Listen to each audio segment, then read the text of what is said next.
খুঁটিহীন নীলাকাশ ভুবন মাঝে তুমি কুদরতি ইশারায় রেখেছো এই শ্যামল পৃথিবীর চিত্রখানি তুমি নিপুণ তোমার হাতে কিছু।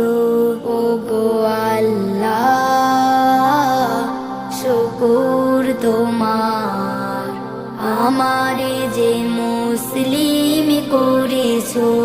ওগো আল্লাহ শুকর তোমার আমারে যে মুসলিম করেছো। তুমি সাগর